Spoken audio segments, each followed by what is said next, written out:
When he turned his back from shoulder to shoulder, it looked like as wide as the tailgate of a truck. And just darkness, literal darkness, just came like all over, just all over me except where I was standing. This thing let out the most blood-curdling, mind-blowing, spine-tingling scream that you've ever heard in your life, and it cut through me like a knife. And I knew that they were going to take me. I just knew it. And then the next thing I can remember is being levitated. Well, when I look in there, I see two big eyes staring back at me. Hello and welcome. You're listening to the Bump Podcast, a place for the believers of the unexplained, monsters, and paranormal. Join us, and we'll go face to face with what goes bump in the night.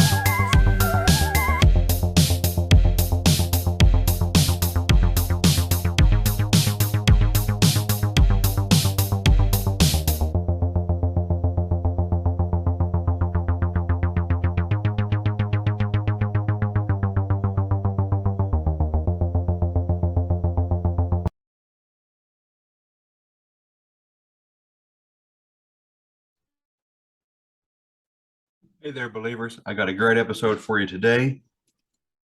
This week, I'm bringing on Tanya. Tanya is originally from around here in West Virginia, I believe, but not anymore. She moved quite a while back, but she's joining us today to discuss a lifetime, really, of paranormal activities and even going to touch into some UFO stuff. So I don't want to give away any details. She has sent me, this has to be probably the most thorough email I've ever received. It felt like I was reading an actual book. She did a great job expressing herself. She put it all in absolutely, like, it was well written. She put it into a Word doc. This lady has stuff to say, and she wants to make sure that I don't miss anything and that she doesn't leave anything out. So what I'm going to do is just turn the floor over to Tanya and let her discuss everything that's been going on. We wait for her to join us. Let me just throw out there real quick. I have updated the website. So go to thebumppodcast.com, scroll to the bottom, and click on the Let's Go button. All right. And join us on the members only side of the Bump Podcast. There will be giveaways. There will be early content releases. There'll be extra content releases. There's going to be some behind the scenes stuff, into my personal life, things I like to do, my other hobbies and stuff I'm going to share. But a big fun part of this is I've opened up a new phone line. It's going to be the Bump Podcast hotline. You guys can send me voicemails. Sometimes I might just answer the phone. It just depends on where I'm at or what I'm doing. You know what I mean? But I figure all members, we can get together and do like a big group text chat community. So we could all have each other right there at our fingertips. If we want to share prayers, if we wanted to share personal experiences, if we want to line up things for the show, if we just want to talk about whatever, just get together. It'll help bring our community together. So that'll be a lot of fun. Oh, here's Tanya now.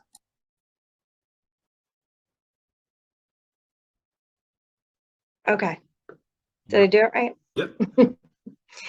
Okay. So, my mom was, gifted, not like a mediumship gifted, but, she had visions, and there was no getting away with anything when I was a kid, but, she would get visions about things that were happening as they were happening.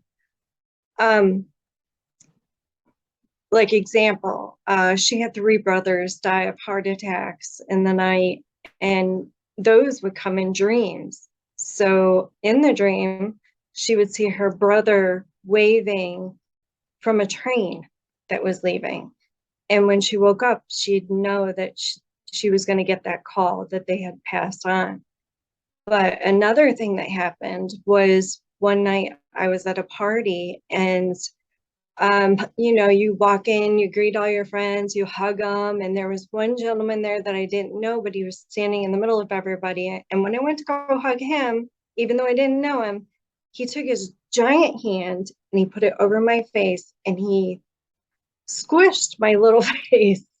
And it terrified me because I had no idea what he was doing or why he was doing it. And I guess he wasn't like a really happy-go-lucky person or anything. He was just not in the mood to hug like everyone was hugging. Anyway, that was like the first time I ever felt like fear. Right. And that night I stayed at a friend's house. When I got home in the morning, my mom greeted me at the door. And she hugged me and she's got tears streaming down her face. She goes, you're okay. And I saw this man grab you and I thought he was going to kill you. Wow. And she said that she felt hatred coming from this guy. And I told her no, and that couldn't have been, it was just a misunderstanding. I didn't know this guy, got a little too close, and he just didn't want, me near him. So anyway, she calmed down, but she did tell me later that she felt the hate. And I don't know if it was how scared I was that caused her to think that. Right. But so that happens. I got busted sneaking out of the house a lot of times because she always knew. But another thing she was able to do was we had gotten my parents had bought 10 acres of land, and she was able to use dowsing rods, but they weren't like the real metal dowsing rods. Right. She was using switches or branches from a tree. She called them switches, but they were branches from a tree, and she was able to find where the water was after someone else had attempted to do it twice and got that smelly sulfur water. Mm-hmm. She wasn't going for that, and she actually found clean water. So that was something she could do. She also knew things like your granny witches knew. Mm-hmm. I think I heard you mention the granny witches before. Yep. I had warts on my elbow, and she told me that all I had to do was cut a piece of, not tell anybody, but cut a piece of old dirty dish cloth, rub it on my warts, hide it underneath the rock. And by the time the piece of dishcloth had rotted away, my warts would be gone. But the very next morning, they were gone. Wow. And my parents couldn't believe it, even though my mom knew this was a thing. She couldn't believe that they were gone because they were big. There were like 3 of them. Yeah. And she couldn't believe that they were gone the very next morning. So that was a neat little thing, even though now I know the scientific method behind it. But back then, she wouldn't have known the scientific method behind it. She just knew that it would work. She also, Mom couldn't wear watches. They would stop all the time on her wrist. She would get so mad. She would buy such pretty watches and expensive watches, and thinking that, well, maybe the more expensive ones would work better, and the watches would just stop working. I have a family member like that. Yeah. Do you? Yeah. She also was born with she had a blood type that was rare. I believe it was O negative. And she had miscarriages before me. And I believe my sister has the same type of blood as her. But I have A+. And technically, she shouldn't have been able to have me from the research that I've done, because that's why they used to test your blood, because they didn't want, incompatible people having children when it would just be miscarriage after miscarriage, because the body fights the fetus. But anyway, I need to research that a little bit more because I'm still unsure. But when she said she had a rare blood type, O negative was the one that I found that was really rare, I guess. Yeah. So her and I both differ. So it's weird that she was able to actually carry me to term. But okay, so with me, I know that when I grew up, I thought everybody knew, could remember being born. So I didn't think anything of it. And I remember my mom telling me about when I was born, I wouldn't come out until dad left. And and she also said that she started going on about what happened when I was born. I said, I know what happened. And I was just a little girl, and I told her about the pressure that I felt. I told her about that happened for a little while. It didn't happen too long, but it happened for a little while. And when I came out, I thought, wow, this is different, you know? And then I got smacked on the ass so hard that it stung. And that's something that I wouldn't think any kid could forget. I don't think they do that anymore. I hope they don't. Right. But the fact that when he smacked me on the ass, I thought, oh, so this is how it's going to go. And I don't know if I thought that in English or if I just thought that in some emotional way in my mind, Right. that things had changed and they weren't going to be good, because Right. I thought that anyway, that stayed in my mind through my childhood. Wow.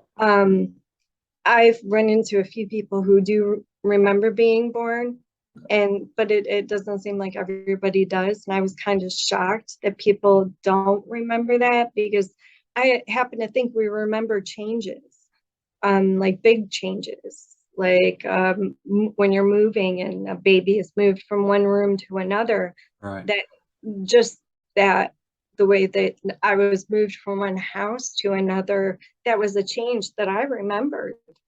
So, let's see. I just want to, and I was born a little bit different. I was born without tonsils. And I'll talk about the other thing later on, but that was always kind of weird because, you know, pediatricians were like, when did you have your tonsils removed? And my mom was like, she's never had her tonsils removed. And they're like, well, she doesn't have any. And still to this day, every time my doctor looks at my mouth, I'm like, still no tonsils? He's like, nope, no tonsils. It's like a running joke with us. Okay, so my first UFO, I was 8 years old when I saw it. We lived in Huron, New York, which is upstate New York. And am I going too fast? No, not at all. No. Okay. So we lived in Huron, New York, and I was terrified of the dark when I was little, and I don't know why. I kind of think I saw shadows, or I felt like I did feel like somebody was watching me all the time when I went outside. So it had rained earlier that day. And so we didn't know if the fireworks were going to go on. And just the thought of parking and then having them cancel it and then getting out of there and all the traffic and everything, and pretty much only one road going to Soda's Point, where we would have went to go watch the fireworks. It was just too much of a hassle. So my parents didn't want to go, and they were probably tired. You know, they had worked all week. Sorry, excuse me. And so, so I wanted to go outside and watch the fireworks we could see them from our front lawn. We had woods all around us, but in front of us was a apple orchard. And beyond the apple orchard, you could see more trees, but you could see the tops of the fireworks on good days. So I thought, well, I was trying to get mom and dad to go out with me, and they didn't want to go. And so I said, well, I'll just go by myself. And they just kind of snickered, they're like, and as I'm going out the back glass door, I didn't even think to go out the front door for some reason, but I'm thinking I got to go by the woods to get to the front yard. But I hear dad saying, I give her 5 minutes. So they're making bets on how long I'm going to stay out there because I'm so terrified of the dark. So I go out there and I'm all set to prove them wrong. And I could see every once in a while the very tippy tops of fireworks. It wasn't even worth, braving the dark.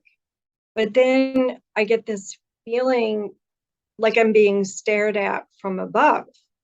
And I looked right above me, and the only thing I could think of as a way to describe it was, do you remember Kit from the show Knight Rider? Oh yeah.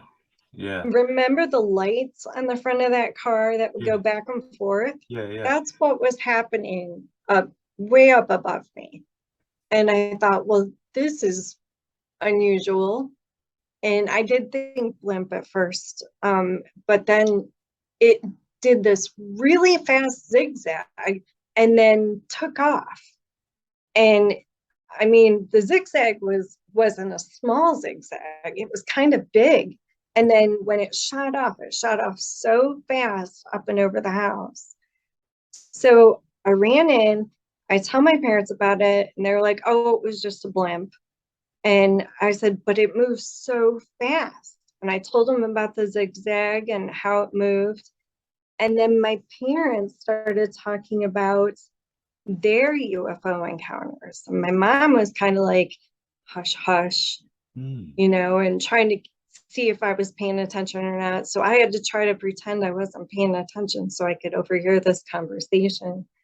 And Dad talks about when he was a child, he had just started school. I believe they had kindergarten through 4th grade at that time.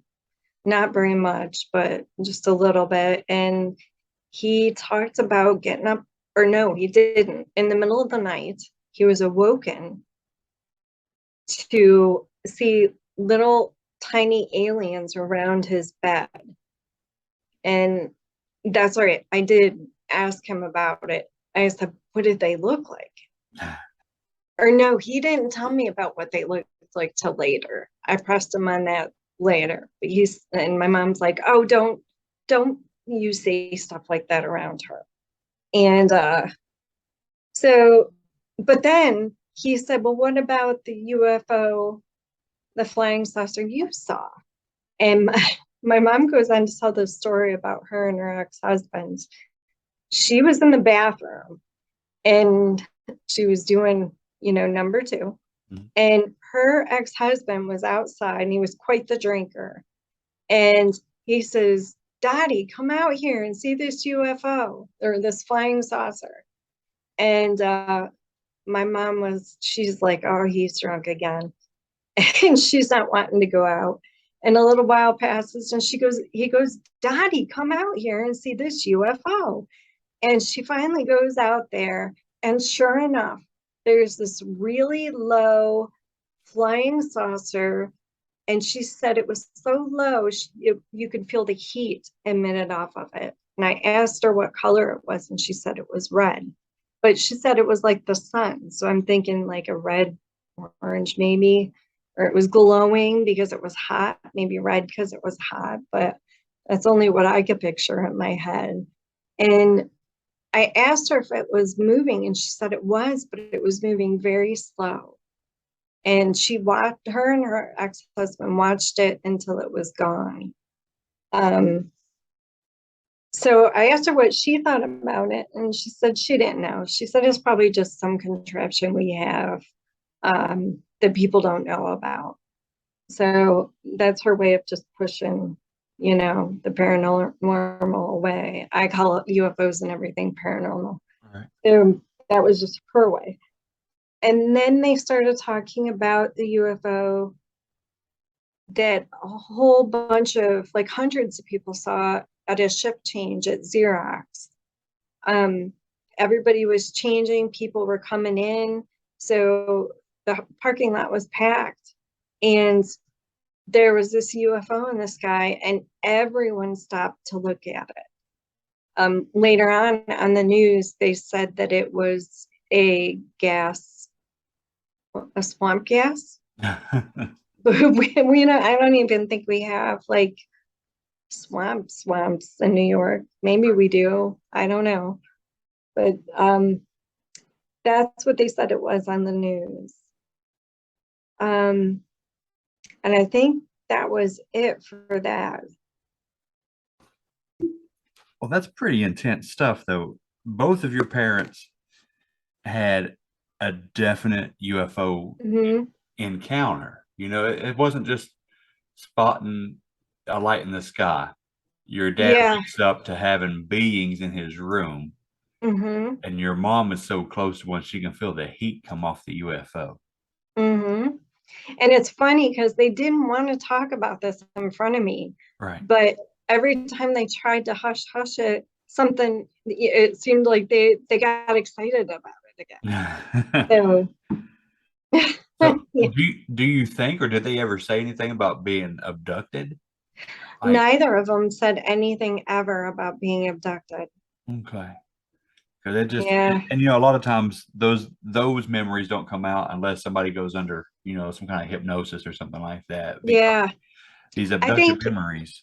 I think later on in life, my dad had said something about being abducted, but because of his mental illness, he he said, "Well, I was probably sick at that time." Oh, But I think that him waking up to he had a rough childhood, but him waking up to having aliens in his room might have started this whole not being able to handle life itself. right. Um, so he was, before he was 18, he was self-medicating with alcohol. So, Right. I mean, probably to get rid of that, he was so terrified that he stayed awake under the covers till his brother came in to get him for school. And then he pretty much, he had to go to school because that was the only way he could eat. Right. You know, him and his brother got a free lunch at school, and then after school they scavenged in garbage cans to get food, Dad said. Yeah. So I mean, they had a rough childhood, but and to add that on top of it, that's gotta be mind-blowing. Yeah. And Now, that's not something I would have wanted to see. did your parents live here in West Virginia at that time? Was that Yeah, I think they did. I think Mom was in Kentucky and Dad was in West Virginia at that okay? time. Okay. Yeah. Because there's just so much activity down here. Yeah, they were right across the railroad tracks from each other, you know, where Kermit has the railroad tracks that go through there. Yep. And when over the bridge, it's Kentucky, I think. And then on the other side is West Virginia. Yeah. I think that's how it goes anyways. But Dad, well, Dad lived in Kentucky at that time too, I think.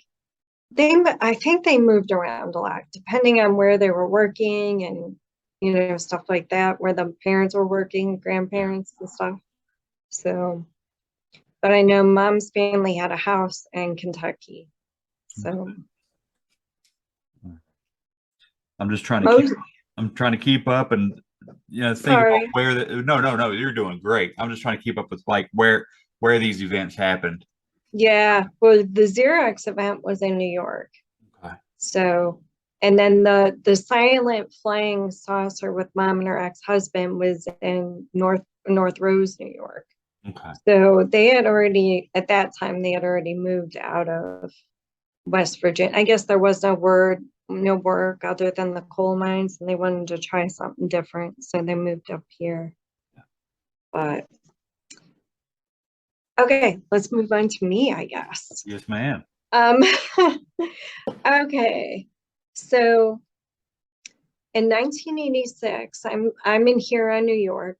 We're on that 10 acres of land that my parents bought, and they have been living in this little tiny trailer, and they had saved enough money to have a a basement made and have a house put there, a double, is it a double wide, or I'm not sure what they call it. It's not a trailer, but it's not like a house. It's probably a double wide or a modular home, something A like that. modular home. There you go. Because it was big enough to be a house, but Right. it confused me. I have no idea.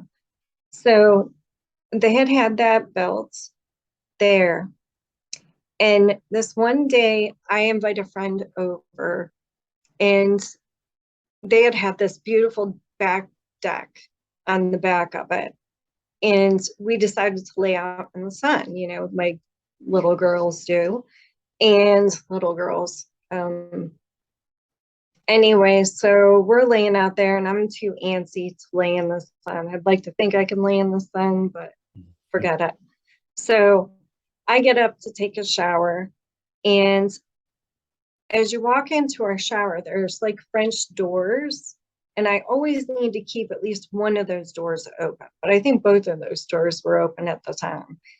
And then in front of you, there is like a jacuzzi, and there is to the left are his and her sinks, and dividing the jacuzzi and the his and her sinks is half glass designs, half glass, and then glass design, or half mirror designs and glass.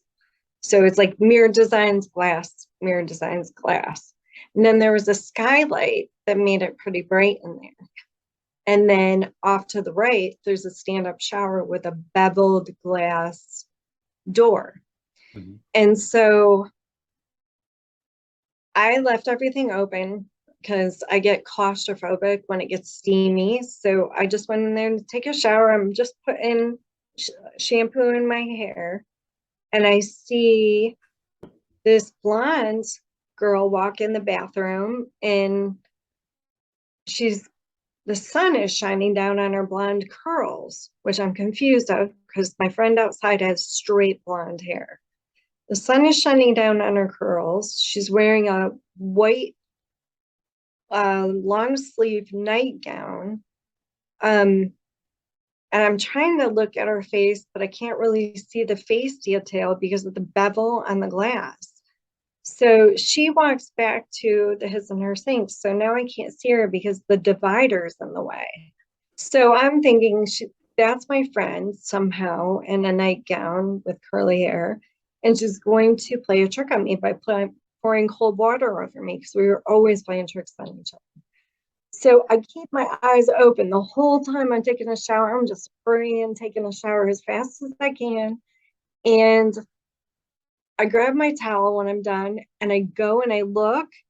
I'm like, are you kidding me? There's nobody there. I totally expected to see her crouching, and there was no one there. Yet no one walked. There was no other person or anything in the bathroom. Really?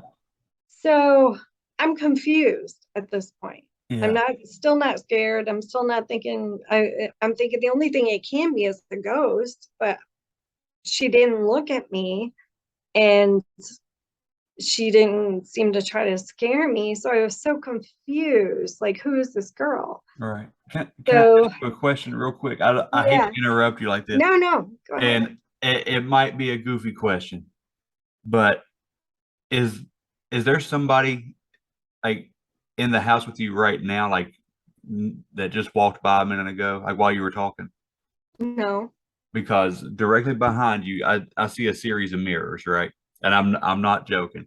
Was there anybody like walking around? Because I swear I saw a girl in that mirror behind you. And right. I can That still. one? Yep, that one. You might be seeing the cat. She's on the bed. Okay, maybe it was a cat, but I thought it was I thought it was a girl's image. It could have been the cat. We'll just say. I don't know when she got here. Okay. But she's right there. She's looking at me like, what are you talking about? It could have been the cat. Well, I'll look at it later. Okay. I'm sorry. I was like, you were talking about seeing That's something in the mirror, and I was okay. like, there's something in the mirror behind you right now. Well, I'd rather you tell me these things anyway. Oh wow. Because my roommate did see something, so which I'll talk about later. So. Okay. All right. All right. So where was I? Okay, yeah. So I went outside and I had asked my friend if she had come into the bathroom, and she said no, she was still snoring. She was sound asleep outside. So I woke her up, I think, and I asked her if she had come into the bathroom, and she said, nope, I've been out here sleeping the whole time. And of course, she was still in her bikini. She still had the straight hair. She didn't bring a nightgown with her. She wasn't going to spend the night. So later on, when my mom came home, I asked my mom, or I told her about what had happened. And she said, oh, you were in the sun too long. And then she said, well, wait a second. My mom had collected these porcelain headed dolls. Mm-hmm. They just had porcelain faces. I always told her it was kind of creepy. Yeah. And I didn't like them, but she said she had brought home one from the antique store like the night before, a couple nights ago. And I think it was the night before, because she said that baby kept her up all night growling at that porcelain doll until she moved it. And then when she moved it out of the room, baby was okay. So could it have been the owner of the porcelain doll? I mean, All right.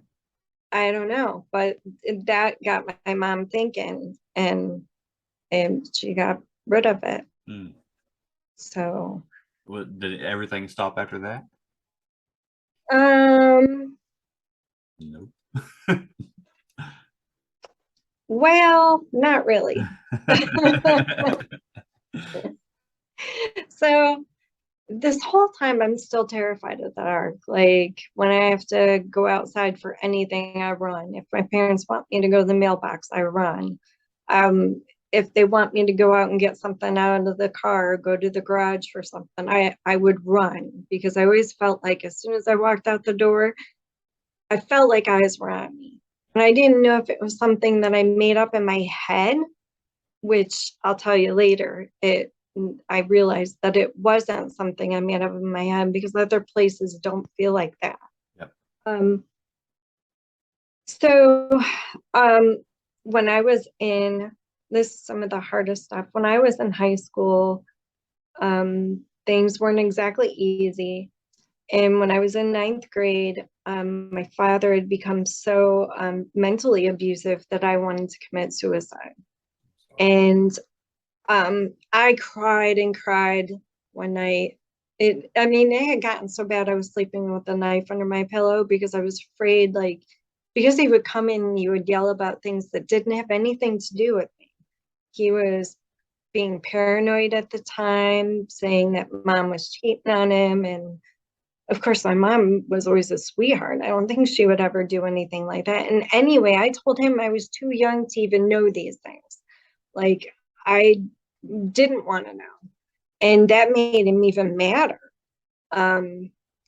So he would yell at me saying I'm just like her, I'm just a whore. And things would come out of his mouth, and the look on his face was of pure hate, and the look out of his eyes. And it was just so bad. And it was actually a friend of mine who suggested sleeping with a knife under my pillow, just in case he got too close. Right. So anyway, this one night I'm crying, and I'm just like, you know what? I'm just done with this. I just want to be done with this. I want to move on to the next life. And I would put my bed up. It was kind of a lower to the floor, and I would put it up against where the windowsill was. I would lay my head on the windowsill and look up at the sky. We had no light pollution out there, so I could see all the stars.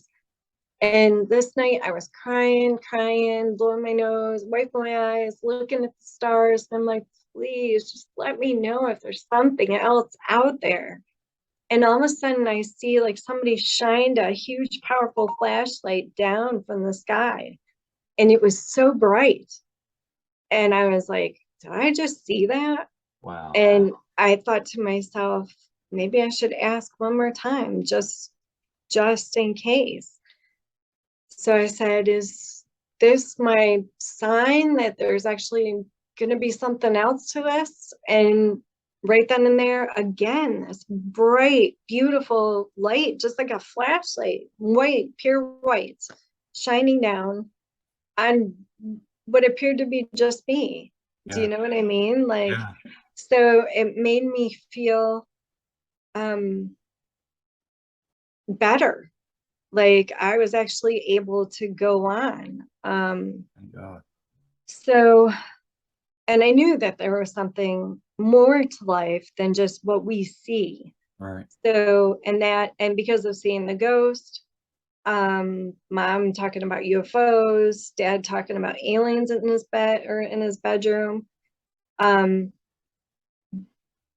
I just knew that there was something a little bit more to life than just every day going to work, coming home, going to school, coming home to abuse. And I was able to kind of push that away for a little while. So, so I go off to college. I don't think I'm missing anything. Oh no, I'm missing one. Okay. So another night, again, dad and I are fighting. Mom's at work. He's being an ass, butthole. He's being a butthole. So I'm looking out the window, but this time I'm laying on my stomach and I got my hands up and I'm just looking out the window. And all of a sudden I see this light come down the road and it's about the size of a basketball. And it's like a yellowy orange. And it comes and we had a series of pine trees in the yard. There was one for me, a little tiny one that was a little bit bigger for my mom, and one that was humongous for my dad. It went to my mom's tree and it flew around it like 4 times. It wasn't like super fast, but it wasn't super slow. And then all of a sudden it stopped. And I knew in that moment that it knew I was staring at it.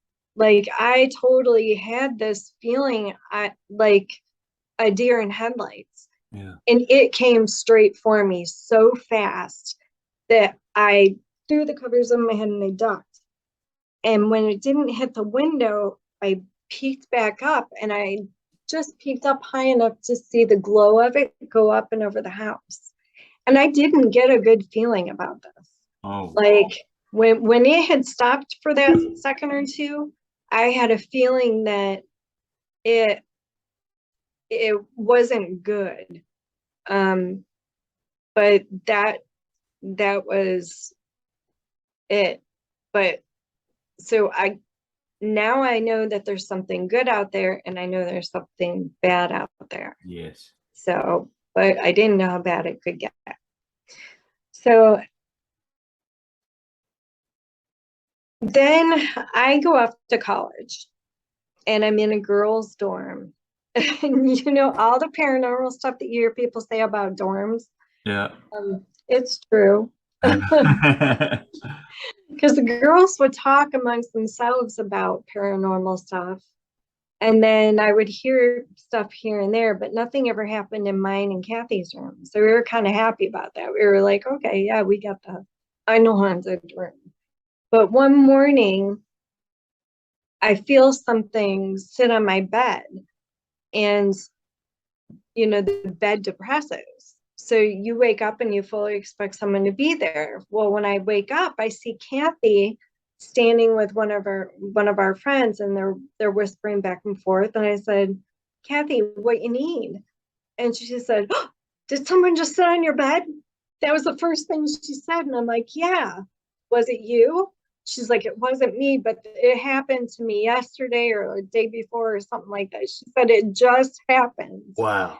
And so, and I'm like, and no one was around when you felt it? And she said, no one.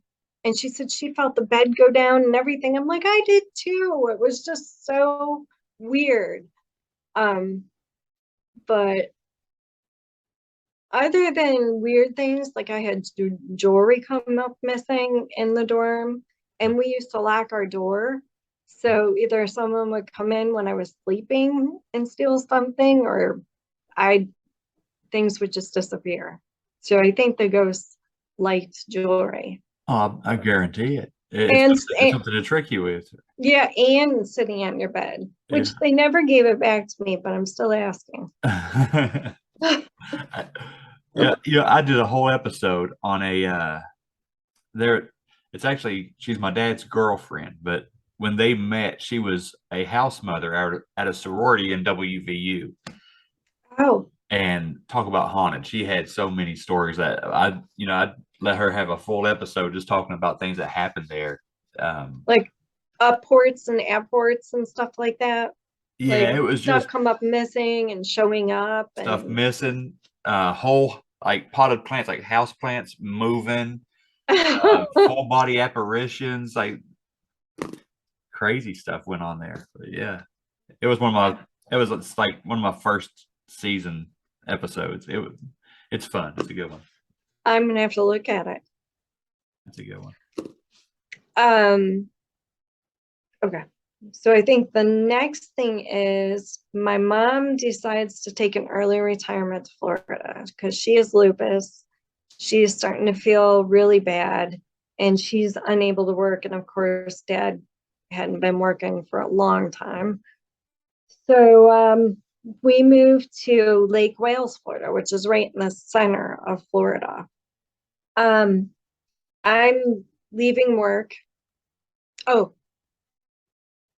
I used to hear my name called all the time too, by the way. And I've been hearing my name called for a very long time.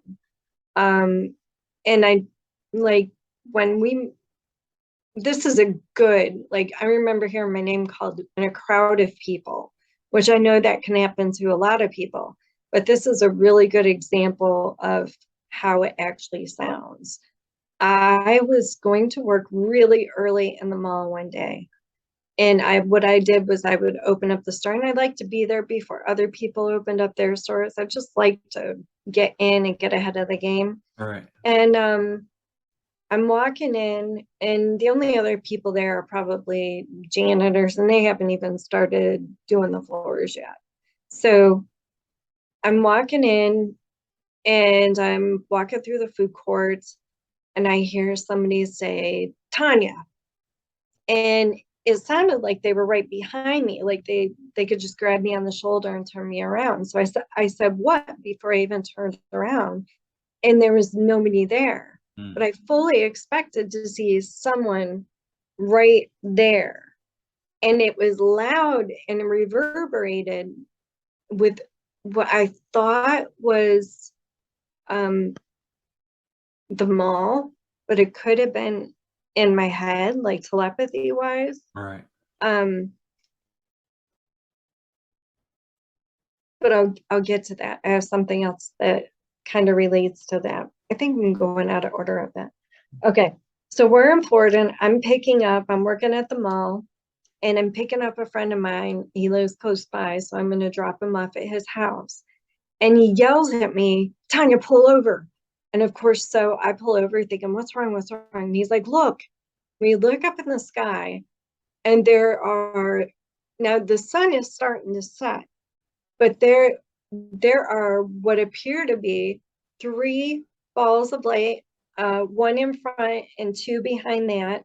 I don't know if you see me. It's 1 in front and then 2 behind that. Does that make better?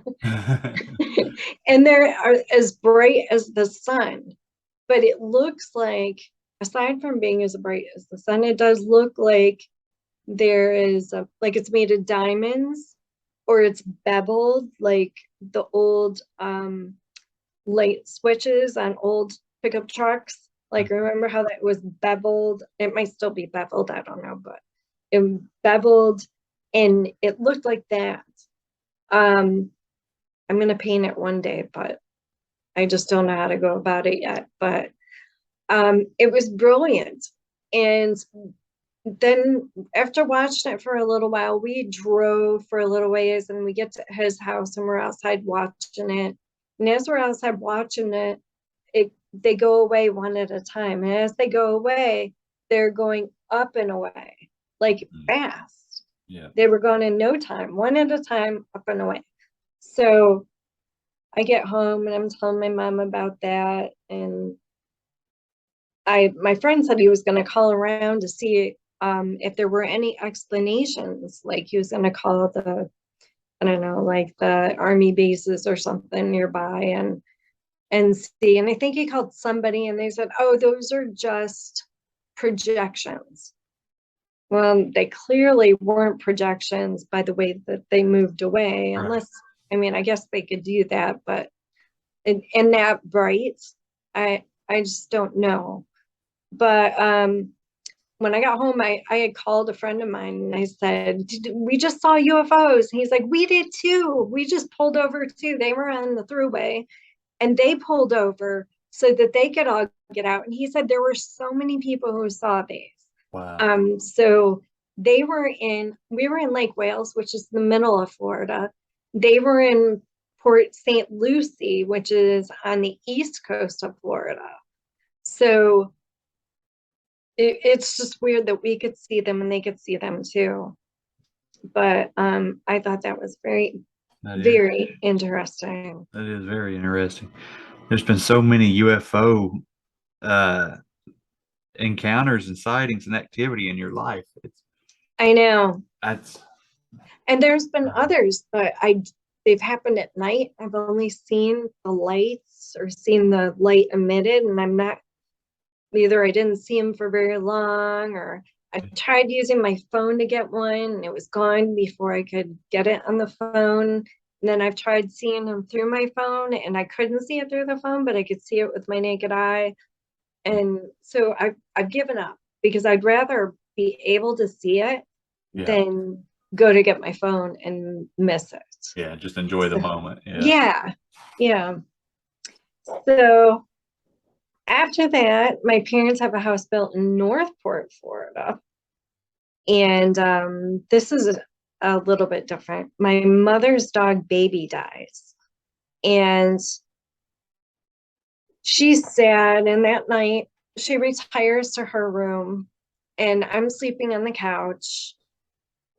And I hear the doggy door flap.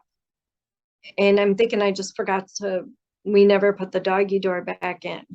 And I was too tired to even get up. But then my mom comes out of her bedroom and she says, Tanya, I hear people talking under my window. And then she says, I also heard the doggy door open. So maybe something's trying to get in. And I said, okay. So I get up and I look, and the doggy door inside is got the plastic thing in. So nothing, and the flap is on the inside. And then I look outside, we have a lanai, and then I look outside and that one's in too. So there's no way we could hear that flap. So then I take a flashlight, and we have a fenced in backyard, and it's a really tall privacy fence. And I shine the flashlight around, there's no one around. It's silent, so there's no parties going on next door. Nothing. So I'm like, okay, this is weird. So we sit out there and we smoke our cigarettes and we talk about it a little bit more. And I'm like, well, maybe it was just Baby coming to say goodbye. Yeah. She goes, what about the voices under my window? And I said, I don't know what to think of that. And it didn't dawn on me till later that maybe as Baby was leaving, they were opening up to let him in. You could hear people talking. I mean, it could be possible, or maybe somebody was coming to get Baby. Yeah, could be. That dog had been with my mom for so long. I think she lived like 18, 19, 20 years, maybe. Oh my goodness. Yeah, and she was the sweetest dog. Like, she tried to rescue these baby birds that have fallen out of the nest, and she brought them back to my mom's rose bush, and because she didn't want them in the sun, so she brought them back, and she was laying on them because she was trying to keep the sun from getting them. And oh, it was just heartbreaking. She was just such a sweet dog, and sweet from the time my mom got her. She was just adorable. But yeah, so there we go. Page 3. Page 3. I love it. And I talked about that in the intro too. I said this has to be the most well-written and like thorough email I ever received. Everything was like it was in a Word doc. You know, it felt like I was reading a book, and it was perfect. You know, I Well, loved it. I didn't proofread it, and I found a lot of mistakes when I went back through it, but like spelling and like words that weren't supposed to be the words that I wanted. They were real words, so they weren't really misspelled, but that wasn't the word I wanted. But, and this was really, when I sat down, it was a lot easier to do than what I was trying to make it out to be. Yeah. So, okay, the next, I'm in Orlando, Florida, and I'm living there because I found a job there. But where I'm living is kind of like on the outskirts. So there's kind of like a dirt road that you have to turn on to get to my house. And the dirt road is halfway up this hill, or close to the top of the hill, actually, to get through. And that light was backed up all the way to where I was getting ready to turn. So there was enough room for me to turn. But as I'm going to turn, I hear really loud a train horn and train, like the chugga chugga of a train. It's all really loud. And I stop. And as I stop, these cars come flying over the hill and they smash into that car that was next to me, which smashes into another car. And all these cars are piling up, which make them pile up on each other. It's just a big mess. And I'm left wondering where the train noise came from, because I'm looking around and I'm like, I have never heard a train near here. So then I call 911 and I get out of the car and I'm helping these people. And this lady was bringing her husband home from a triple bypass surgery, and he was having chest pains. And I stayed with that couple and waited for the ambulance to come and somebody to come with them because they were just terrified. So I just leave my car up to the side and I walk home and I'm telling my roommate, I'm like, about the accident. And I said, I heard a train and a train whistle. And he's like, there's no trains near here. And I said, really? And all I could think of was Mom's story about the trains and her brothers waving. And I'm like, well, maybe I missed my train. I don't know. Or maybe I was supposed to miss the train. But somebody somewhere helped me. And that sound was inside my head. Absolutely. Like, it wasn't outside. It was really loud and it was inside, just like how I hear my name being called. Yeah. So, okay, did you want to say something? No, it's just like you definitely have somebody watching out for you, you know? Yeah, somebody's on my side. Yeah. So then I'm in Port St. Lucie, Florida, and I meet this guy, Seth, and he's at this party with us. I've seen him at parties before, but I really didn't know him that well. And he pulled me aside and he said, Tanya, do you believe in telepathy? And I said, yes, actually I do. And he goes, okay, I want to try something with you. He goes, but you got to give me some time. Let's go play cards and I'll figure it out. And I said, okay. So I'm playing cards and all of a sudden I hear Tanya in his voice in my head. And I looked at him as he was looking at me and I said, you? Because I'm sitting across the table from him, but there's other people around. And he goes, yeah. And so later I pull him aside and I said, how did you do that? And he said that when him and his sister were younger, his dad was overly protective.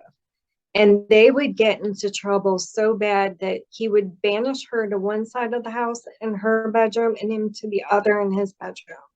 Well, they were so far apart, they couldn't communicate. So they had to come up with a way to communicate with each other. And that was using telepathy. And he said that some people are more susceptible to it than others. So I figure I guess I'm susceptible to it. But also, that was Seth's voice that I heard in the mall that day. Really? So he had Yeah, been trying. yeah. So he knew that I could already receive it. I wonder how he knew you could do I it. don't know. We had Receive. seen each other at parties. There must be something that he can Notice. get into, Mhm. first before actually doing it. Like some way he can check me or check people to see. And he knew that I was one who could receive it. And I believed in it because I had already been thinking that I wasn't hearing my voice being called outside of anything, that it was some kind of form of telepathy. So he has since passed away, but I keep asking him in heaven if he'd try telepathy with me while he's in heaven, but I haven't heard anything. That would be great. I know, that would be really cool. Maybe he could tell me a little bit about, what heaven is like. And Yeah, get the inside scoop. yeah, I get a little bit of the inside scoop, but Right. I'll tell you about that later. Okay, so if we have time, We do. just let me know if we run out of time. You're good. Okay. So, let's say I'm on St. Simon's Island, Georgia. And I was a smoker. So I would sit out on the marsh side, looking over the marsh towards inland and smoke. And I had been seeing these lights. Like they reminded me of fireflies over the water. You know how they kind of play, and Mhm. I had been seeing these lights over the trees and several of them. And it was like it was kind of coordinated, but kind of not. Like they would switch off, one would come in, switch off. It was just weird. It was like they were coordinated enough not to smash into each other. So one day I didn't know what they were, and I thought, well, maybe there's a paper mill. There's a paper mill on the island or in Brunswick, but I didn't know if it was over there. So I thought maybe it was the paper mill, maybe, I don't know, throwing up something in the air that lit up. And I asked my husband one day, I said, what is that over there, those lights? And he couldn't see it at all. Really? Yeah, and I had been watching them every night and never failed. They were always out. How big were So oh, tiny, like they weren't huge. They were pretty tiny, like orbs, they? Right. little orbs playing with each other. Sometimes chasing each other and then taking turns and chasing, just playing. And then Thanksgiving night, we had went to visit his family, and when we got home, I went outside to smoke, and I'm out there leaning on the balcony ledge, and I look up, and there's this gigantic, perfect triangle above me, no lights on, and as it's coming over me, I just see like a green iridescent mark in each corner of like where maybe a light would go. It just looked like green iridescent film in the shape of a quarter moon. And it I watched it. I didn't even call my husband out because I didn't want him. I didn't want to share the experience with him because he was a jerk. So we had been fighting that day. So I was like, this is all mine and I'm not going to let him have it. I did report that one to MUFON, but their system was so archaic back then Yeah. that I don't know if they even got it. But it was really archaic at that time. It's much better now, but so it was going so incredibly slow though, that if it had been any lighter, I would have been able to see the underside, but it was already getting dark. Yeah. The sky was like this beautiful velvety blue, and I just could not see anything shining off of it or anything like that. So, and I watched it until some trees got in the way and it was gone. I was just amazed that it didn't fall out of the sky, put it that way. And it was so close I could throw a baseball at it. I didn't feel any heat. I didn't hear any noise. I didn't get the feeling like anyone was staring at me, so it apparently didn't see me. No fear. No fear at all. Yeah. But and then I researched after that. You know, I looked at the TR3B. It didn't look nothing like that because it was an absolute perfect triangle. Every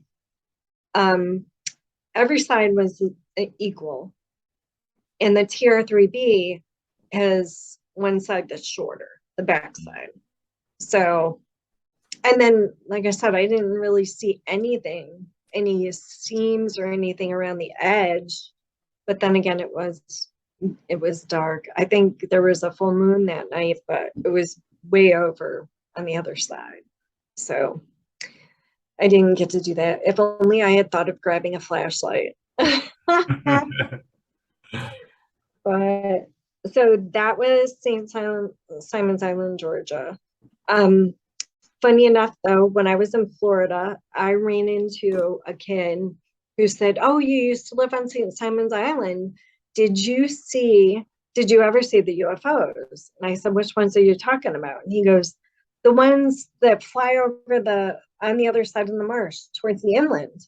And I said, "Yes, but my husband couldn't see them." He was funny. I could see them, but my girlfriend couldn't see them. So, and then I got to thinking maybe it's something with the way our eyes are. Like, you know, nobody's the same. So I don't know.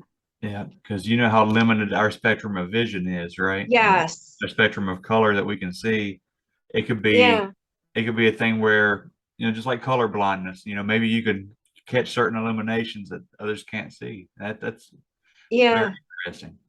Yeah. And I also wonder, some people can see ghosts, yet other people in the same room didn't see them. Yeah. Or some people hear things when other people, your ears are the same. Yeah. So it's kind of weird. But let's see. Okay. So first, I had forgotten something that was really terrifying, and I guess it's because I didn't want to think about it, but I thought maybe I should let you know about it. My boyfriend and I had got a condo. They had these $1 million condos that they had built in Placida, Florida, that were on the water. They were absolutely gorgeous. They were huge, hardwood floors. I mean, everything was beautiful. And they decided to rent a few out, so at least they were making some money. Right. So we got one of these condos, and there had been a restaurant there. People were mad because this restaurant had been there for years. It was an old fishing restaurant where people would come and dock their boats, and they were mad that they built these condos that weren't even in use. So here we are in this beautiful condo. Every night at 3 a.m. on the dot, I'm hearing an alarm go off. It takes me a while to figure it out, but I realize it's the alarm of the elevator. And there were only one other couple that lived with us, and they lived away from the elevator. And there may have even been an elevator on their side, but they were elderly. They're not getting up and walking at 3 o'clock in the morning or anything like that. Right. So 3 o'clock in the morning, the alarm in the elevator goes off. It doesn't stay going off, though. It goes off just enough to wake me up at 3 o'clock in the morning every morning. So, yeah, I'm trying to sleep through this and get back to sleep afterwards. And then I'm in the shower. It's this huge glassed-in shower. It's a huge bathroom. And I've taken plenty of showers in there before, never had a problem. I go to open the door, and right in my ear, someone goes, "Pah." with this hot breath into my ear. Like it was a really loud pee sound, like just so close to your ear. And I yanked my head around and there was nobody there. And I thought maybe Shannon somehow came in and he was gonna scare me. All right. But nothing, no one there. And so I thought, okay, I'm just gonna play this off. You know, maybe just the air got weird in here, something weird. So then I think this might have happened right before we moved. I'm sleeping and all of a sudden I wake up and his face was right in my face. And I pushed him away and his eyes were so wide I could see the whites on around all of his eyes. And his face, his mouth was doing something that it looked like it was going up, then curling around. It just didn't look like anything he had ever done before. And it didn't look like him. It looked evil. It was the scariest thing I've ever seen. And I pushed him away as I closed my eyes and pushed him away as fast as possible. And when I pushed him away, he kind of slumped back. And that look on his face was completely gone. And I woke him up because I was angry. And I said, do you know what you just did to me? And he's like, he's groggy. He's like, what? He's like, you're dreaming. I'm like, no, you were just in my face. He's like, no, go back to bed, you know, and it looked like the sun was just getting up. So I just got out of bed and I was angry. I went and made some coffee and I sat outside and I was thinking about it. And I was like, this place just feels evil to me. Yeah, that's terrifying. It just doesn't feel right. And I think the last straw was when his parents decided to take a vacation. And it was my turn to pick the restaurant. So I picked this little restaurant that I had good luck with, and we had eaten there several times before. And they had 4 days for vacation. And this was the very first night that they were there. And they come home and all of a sudden they're like, we don't feel good. And they were so sick all weekend long. 4 days they were in the bathroom and in bedrooms. They both had to go to separate bedrooms. Luckily we had 3 bathrooms and 3 bedrooms. So they each had their own bathroom and I can't even tell you how much weight they lost that weekend because they couldn't hold anything down. And it was just 4 days of pure hell. And I called the restaurant and they had eaten the clam chowder, which is easy for clams to go bad. So I just thought, well, maybe it's the clams. All right. I called the restaurant like 3 or 4 times and he said, no one else has reported being sick from eating the clam chowder. So then it was in the back of my head that it's this place, that there's something about it. We're not supposed to be here. Yeah.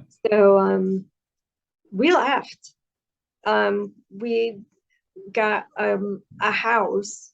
We rented a house in Posita on the water so we could have a boat lift, all that yummy stuff. But I think water carries spirits easily. Yeah.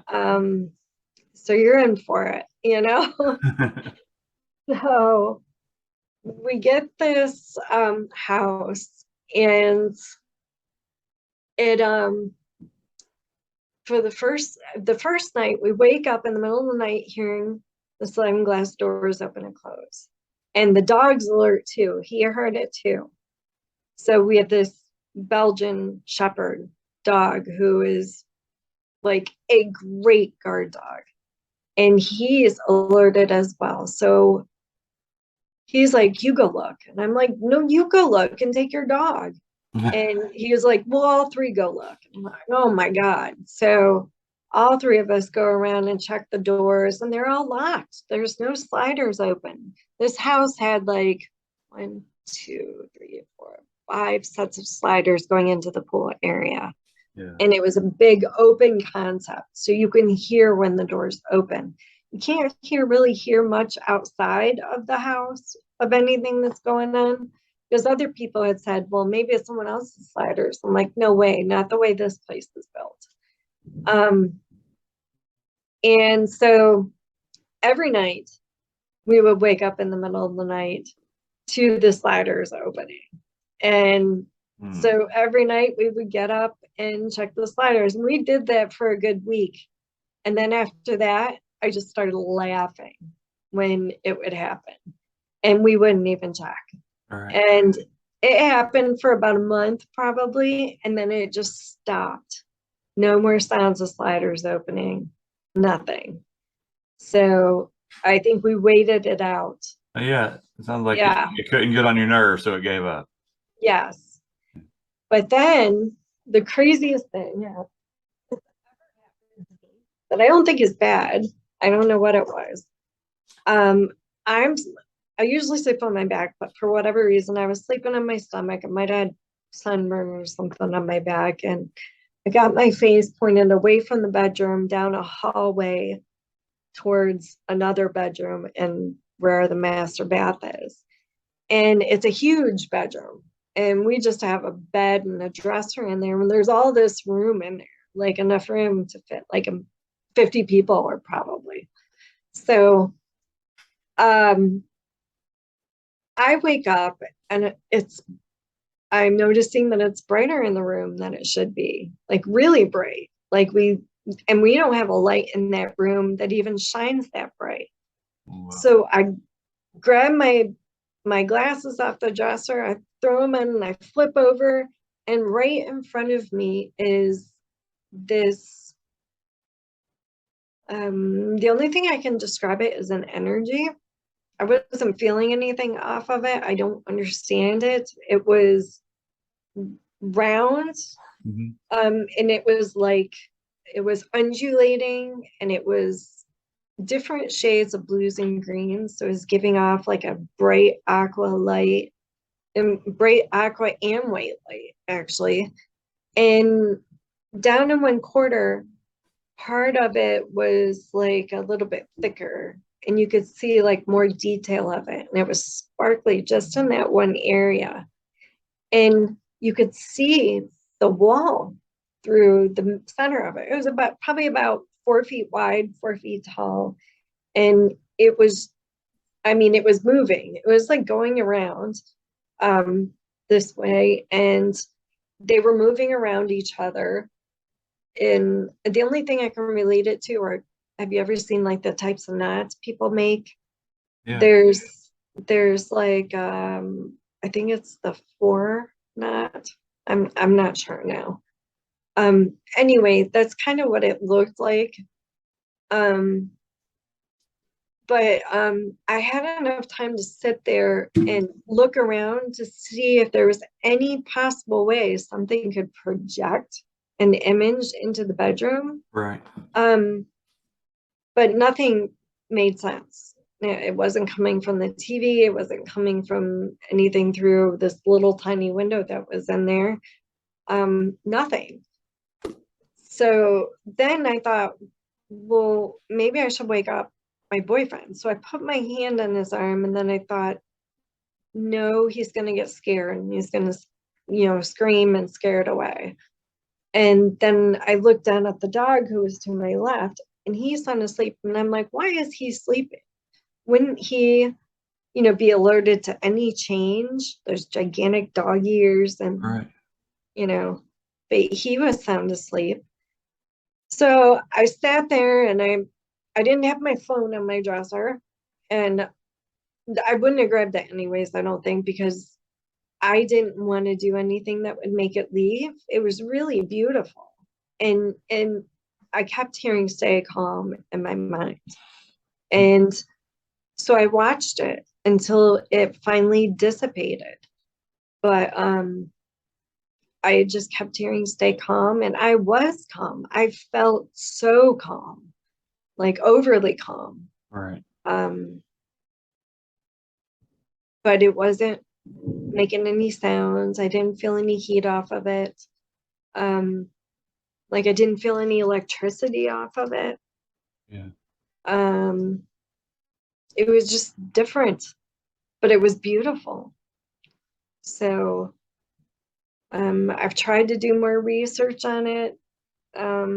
There's something, I found a list of like angels and what they supposedly look like.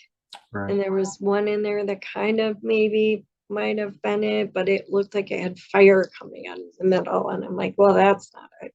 There was nothing in the middle. So I don't know. I don't know what it was. I mentioned it to my mom and she just said I was dreaming. I said, no, I didn't really go back to sleep after that. I was awake. Right. And there was too much detail. The fact that I noticed that the light was too bright, and Yeah. the fact that everybody was sleeping when it was too bright, because I think the brightness of the room, even though I was looking away, woke me up. And even though everyone else would have been looking, kind of towards it. So why weren't they awake? You would see light through your eyes. Somebody turns on a light, Yeah, you wake up, and it was bright. So yeah, I don't know about that one. Hey, I'm still hold on. stumped. Give me just 1 sec. I got to check my door. Somebody dropped off a package, I believe, and Oh, it's okay. storming outside. I don't want it to get wet. Okay. Sorry for the interruption. Give me 1 That's sec. I okay. got questions too when I come back. Hold on. Okay. Okay.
So sorry. That was I had actually ordered a phone Oh, through AT&T for the show. That way people could call like a hotline, and I heard it. I heard it get delivered, and it got a little bit wet on the outside of the box, but I can worry about that later. okay. Questions. I have a couple of questions. Sure. That light, do you think it was? You said you looked up angels and stuff like that. Did it seem like it was alive, like a biological kind of thing, or was it more like a portal, maybe? I don't know. I've never seen a portal, so I don't know what a portal is supposed to look like. And as for biological, it just, the only way I can describe it is energy. Yeah. I just don't know what it was trying to do or relay or anything like that. That's incredible. And I was thinking, I'm going through everything I've ever heard of. I've never seen anything like that. Did it seem like something you could touch, or would it be just like an energetic kind of light? Did it feel? Oh, I wanted to touch it, but I was afraid if I did, it would go away. Right. So, but I didn't want to touch it. Yeah. I thought about that. No doubt at all. That'd be hard to resist, at least for me. I would probably try to jump into it. Okay, well, I'm sorry for that interruption. No, that's okay. Go ahead, just wherever you want to go next.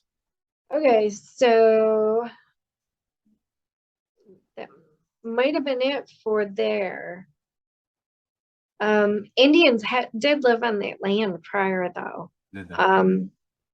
I forgot who they were now, but that was a huge massacre of Indians there. There's a lot of Indian mounds around that area too that they were trying to make them into parks. So so later on in 2013, I lost a job that I never should have taken. I was not qualified for the job. And when we were talking, I thought they were talking about something completely different. And then after I got the job and I realized that, I came home and I told my boyfriend about it. He said, "Oh no, just take the job. You'll learn on the job." Well, that was kind of stressful, and I wasn't learning fast enough because they were giving me jobs to do and I was not able to get them done in an efficient time. Right. And I kept asking the guy, I told the guy, one of the guys that hired me, I said, "Look, I am not qualified for this job. I don't think I should be here. I think you should move on and try to find somebody else." He goes, no, just stay. So, and he gave me a bunch of stuff to read, which was still beyond my level of expertise. Yeah. And it was so intense. And so I was stressed out about that. My mom was getting really sick. Her kidneys were failing. We had to bandage her legs because her legs were, it was just disgusting, just the stuff that was happening to her, and she was not liking it, and I felt so bad. And my dad was always running around, he was never home. And she was in and out of the hospital. And then all of a sudden, even though I've been asking this guy if I should leave this job, who is above me, and one of the guys that hired me, his boss comes to me and fires me in a way that was so humiliating and devastating, that it crushed me. Oh, so And then my boyfriend and I break up.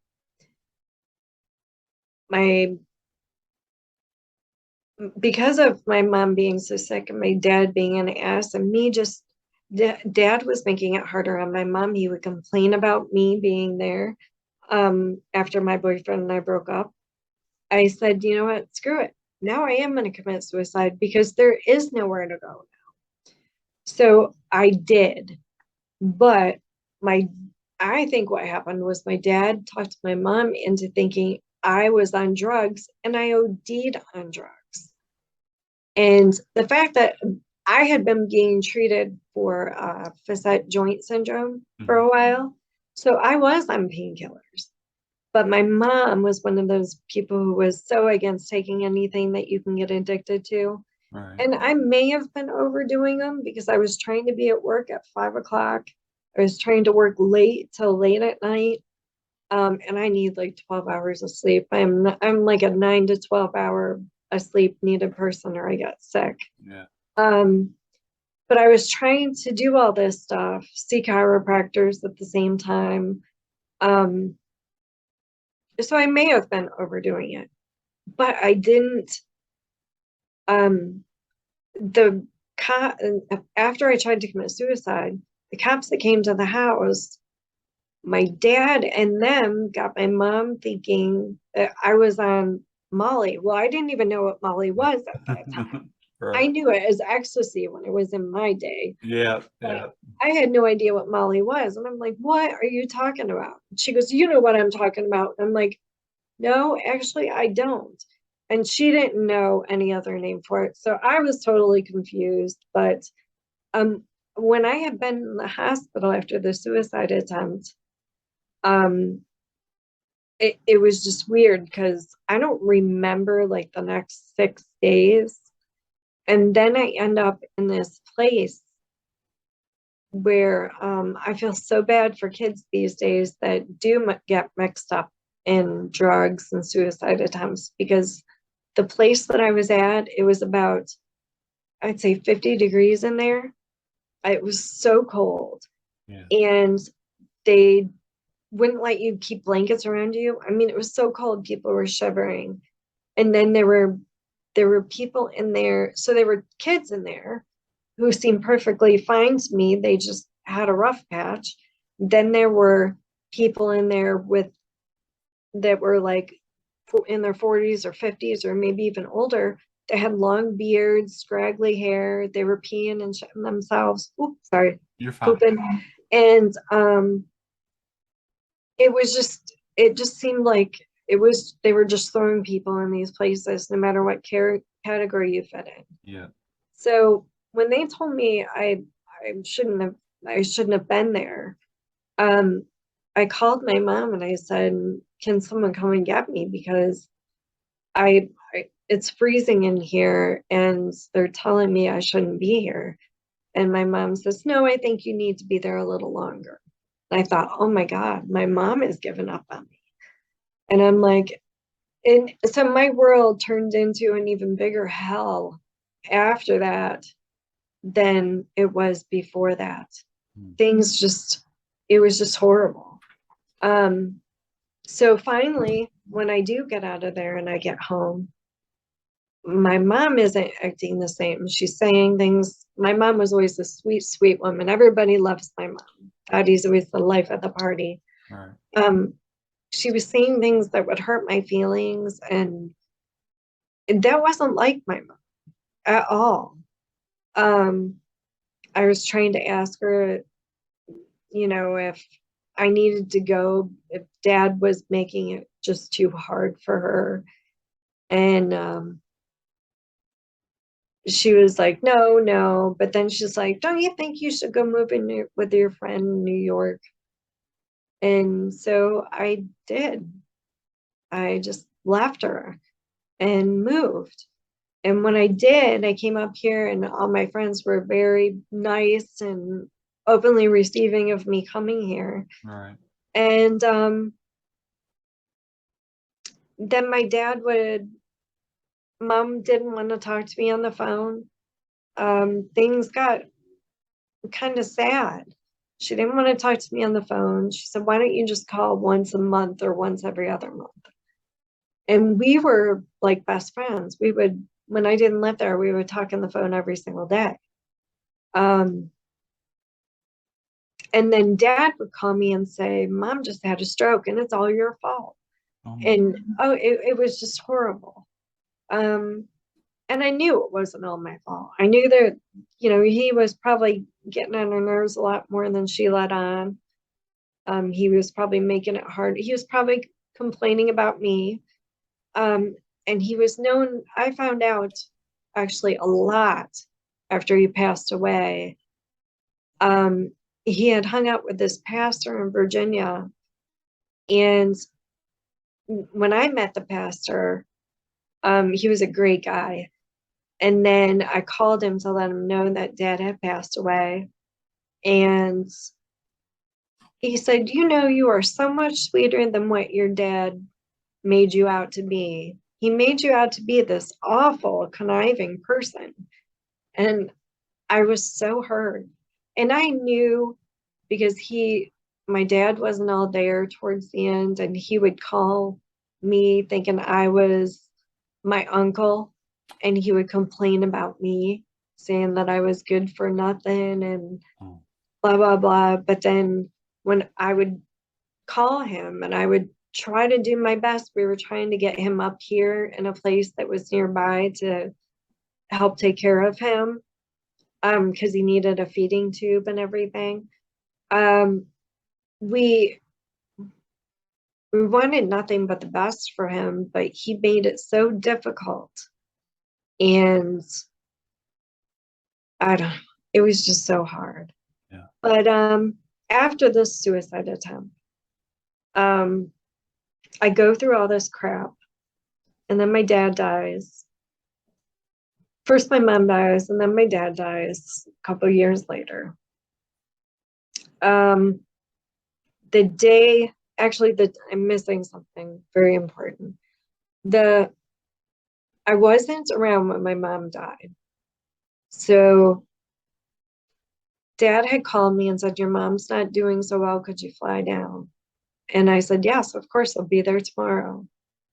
And then the next day, I had this weird feeling, and I get the phone call, and I knew it was my dad. My roommate answers the phone.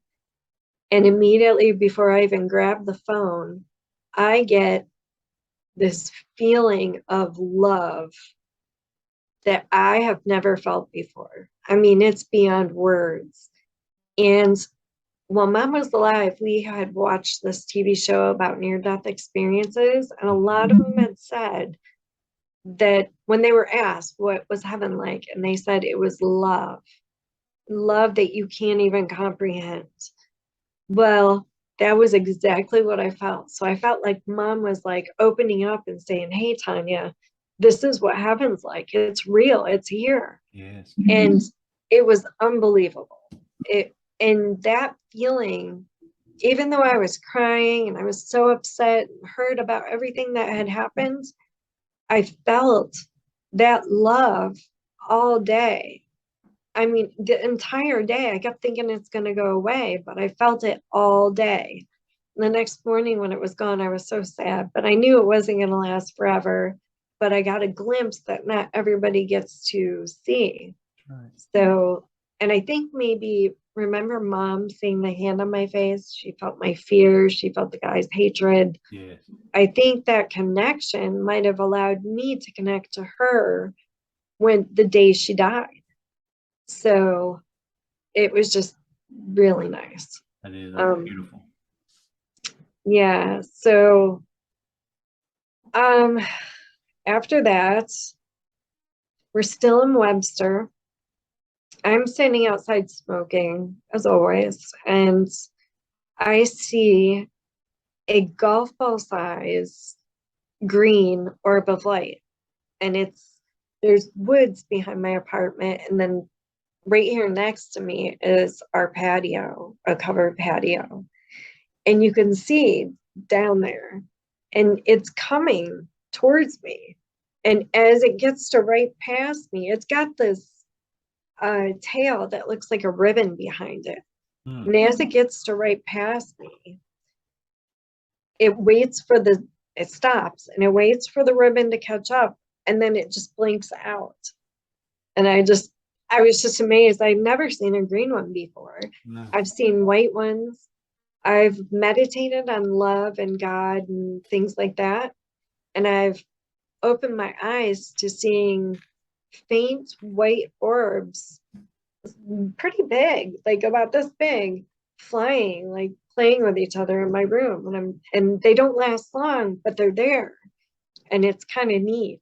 And I just think that's my mom, probably, and my friends just checking in on me, because I don't really know any other way to put it. And they're faint, so they're not like, they weren't as bright as that green golf ball size orb. Right. But I didn't get a feeling from it either way. That was in 2020. So after that, my friend wanted me to go see a medium. And I said yes. I've always wanted to see one, but I just thought they would be really vague and just tell you, oh, I see it in the star chart or something like that. Right. This guy was not like that at all. In fact, he was kind of a dick. So, sorry. You're fine. He was kind of a jerk. When we first met him, it was like, he's one of those people, you can take it or leave it, but this is how it's going to go. Yeah. He said, I'm just going to start talking when the clock strikes 12. And then as soon as the hour's over, I'm done. He goes, sometimes when you hear me talk, you might hear someone else's voice. So he warned us of that ahead of time. So then he starts in. As he starts in, it's like my mom and dad are there. And I'm like, wait, my dad's there? And Dad goes, what, you didn't think I could make it?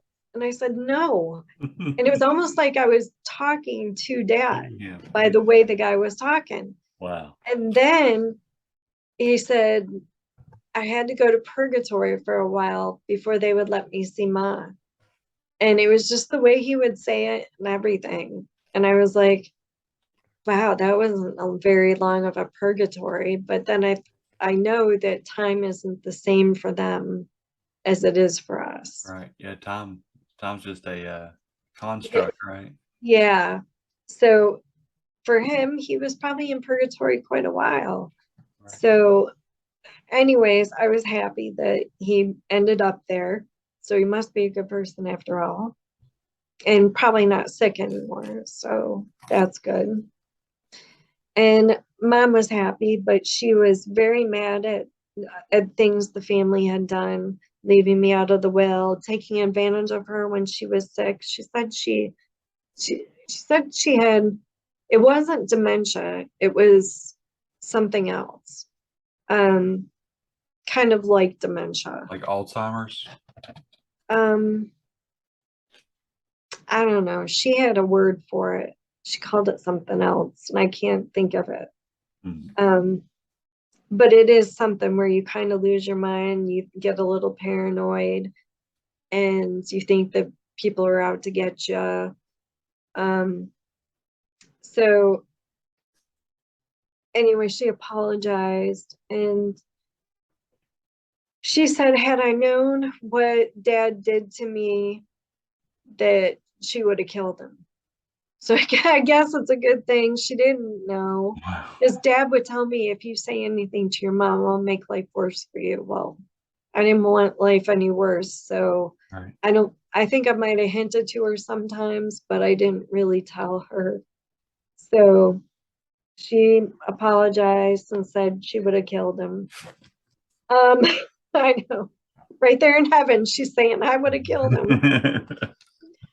But she also told me that she felt like her family abandoned me. She felt they took advantage of the situation. And he was very detailed about exactly what they did. And it was just freaky. And then not only was it my parents, my poor friend was sitting there. My dad's best friend, who was also, he was always nice to me. He came through. My friend who committed suicide, he came through. Friend of mine who got into a car accident when we were young, he came through. It was just one person after another. I had like this huge gathering of people there that came through that said, I'm sorry I left you.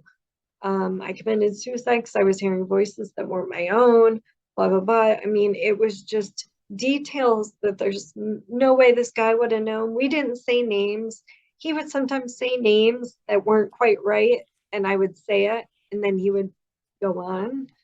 But even my pets were there that I loved, like my guinea pigs and dogs and He knew all cats. this. And yeah, he knew all of this stuff.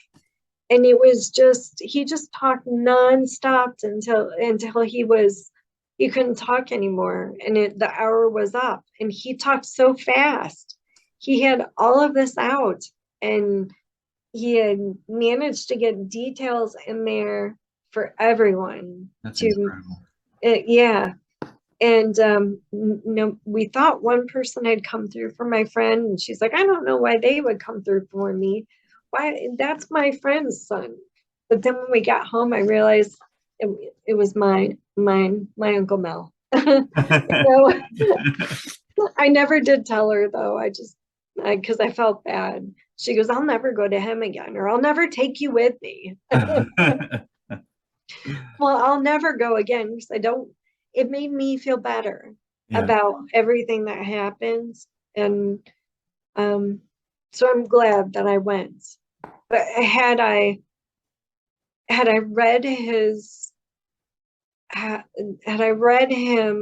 website, I would have never went, because a medium can see your whole life. They can see what type of a person you were from the time you were young to the time you were older. And there was a time when I was a little kid that I made a decision to be a good person instead of a bad one. And I thought everyone had to do that, that you could either be a bad person or a good one. But this was a decision that was put in front of me somehow. And I said, I want to be just like my mom. I want to be a good person. Because she really was a sweet person. Everybody loved her. Right. And she was funny. And so I just wanted to be just like her. Turns out I'm like her and even more. But okay, so, and before, this is a terrible thing about the medium, is before we left, Joanne says, can I use the bathroom? Oh, sorry. My friend says, can I use the bathroom? And he said, yeah. And so she goes in there, and she's a pokey person. And he's looking at me really weird. He's like going, like with this, I can't do it with the eyebrow up. I mean, he's really looking at me. And he says, can I pray for you? I see dark in you, or I see dark around you, or I feel dark in you. Something really weird. And then he comes over. I'm standing by the front door. He puts his arm around me. He lays his hand on the door, and he starts praying. And he's praying for so long. And I'm just like, okay, come on, Joanne, get out of the bathroom, get out of the bathroom, get out of the bathroom. And he just keeps going. I'm just like, wow, he must see a lot of dark in me. So Joanne comes out, and I'm like, thank God. And we get in the car, and I tell her what happened. And she goes, what does he mean he sees dark in you? And I'm like, I don't know. I'm not even really sure that's what he said, because he caught me off guard. He saw dark in me or around me or on me, or I don't know. So that has been in my head since then. And I refuse to make another appointment with him, because I just, you know what I mean? Yeah. He made me uncomfortable, and maybe it was a gimmick to get me to come back. I'm not sure, but he was the real deal. So why would he need that? Because of course we're going to tell people, hey, go to this guy. He's the real deal, even though he's a jerk. Right. But yeah. Mm. But it may not even have been him being a jerk. It might have just, he was coming through as my dad. So maybe he was, I don't know, some of the stuff that he said, I'm like, my dad would say that. I'm like, oh, maybe that was my dad. Right. So I don't know. Well, But he did seem like he's the shit, you know what I mean? Oh yeah, he probably knows that, Yeah. Well, let me ask though, when he was praying, do you remember anything he was saying, or was it praying? Not one word. Okay. Because my thoughts in my head were going so fast. Yeah. Joanne, come out of the bathroom. Joanne, come out of the bathroom. That it didn't. I couldn't even understand a word he was saying. Yeah. And he caught me off guard, and I was scared. And then he was touching me, which was weird. Yeah, it's a He little. had his arm around me. Yeah. So I'm just like, this stranger's got his arm around me, and he's praying. And I just want her to come out of the bathroom. The reason why I asked that is you said you weren't sure if he said the evil around you or in you or whatever. If he saw evil around you, or darkness, Yeah. it would make sense to pray over you for protection. Like I was hoping to hear a few words. Maybe he was reciting Psalm 91 or something to protect you. And it's kind of a longer psalm. That's why I thought maybe that's what he was doing. Well, I have anxiety really bad. Yeah. So he was just in my space, which immediately just wants me to get out of that space. I got and I'm a hugger too, but I don't go, usually hugging strange guys, especially, after the one incident. So, but Joanne, I guess we got there early, and Joanne just walks right into he's in an apartment. She just walks right into his apartment, and he's taking a nap on the couch. He goes, boy, you're something. I can't remember the word he used, but it was just, I just started laughing because, she'll just do stuff. She just doesn't care. She's like, well, we got an appointment with you, but I live here. He said. So she goes, well, we knocked, but you didn't hear. Yeah. So I don't know. Anyways, that last part was just, that has bothered me. And I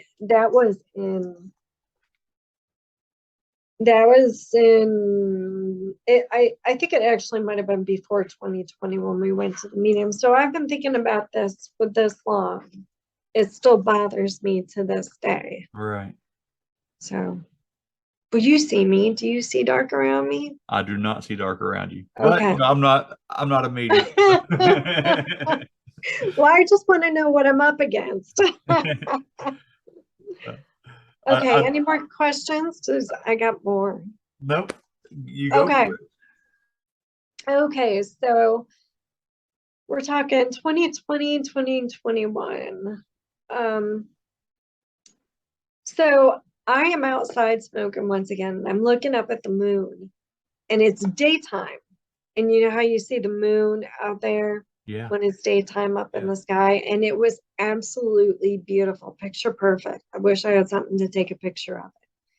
And all of a sudden I see this huge Airbus fly over. And we're not too far from the airport, but you usually don't see huge planes fly into that airport. Right. Because it's a it's a big airport, but it's one of the tinier airports. But this is a huge bus, and you can see the windows on it, and it's just flying really low. So and I think the airport's that way, but I could be wrong. That's north. I don't know. Could be that way.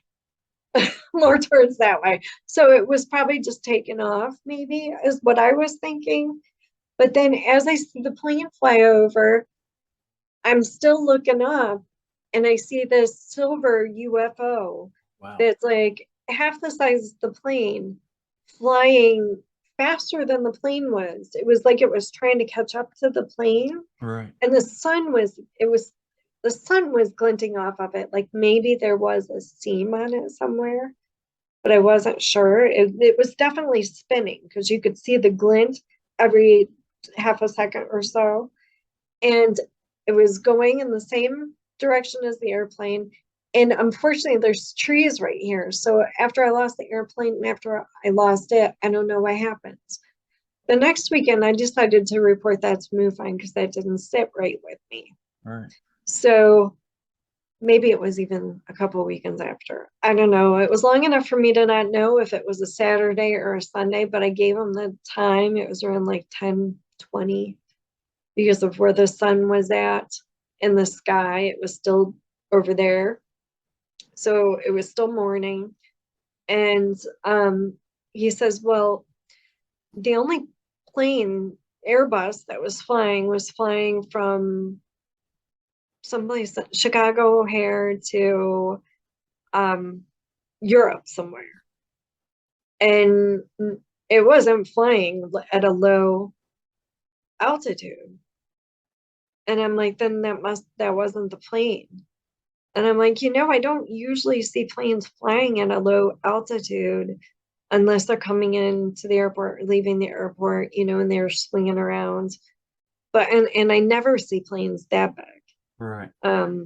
That low in the sky, low enough for me to see the detail. And I actually didn't look to see who the plane airline was because I didn't think it was going to be a big deal.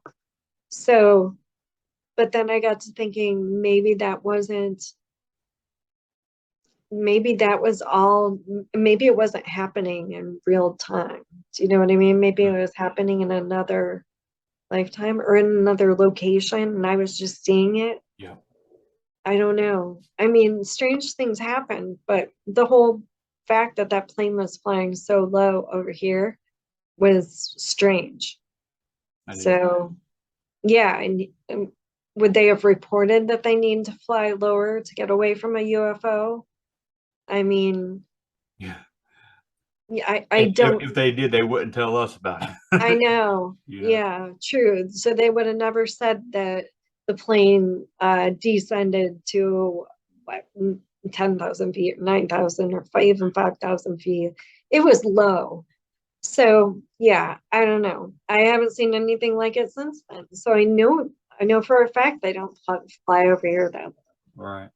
So anyway, that was that one. And I don't report a lot of UFOs because I see so many. So they would just, I kind of told the MUFON investigator, he said, how many UFOs have you seen? And I said, how much time do you have? He's like, wow. He goes, you get to see them all this. He's like, I've never seen one. And he's in the area. So All right. I'm like, oh, you have to look up more. He's like, I do. Um, Sorry, that's an alarm on my phone. I thought it was turned off. There we go. oh, okay. So then in 2021, I wake up in the middle of the night to use the bathroom. And my bathroom is right here in my bedroom.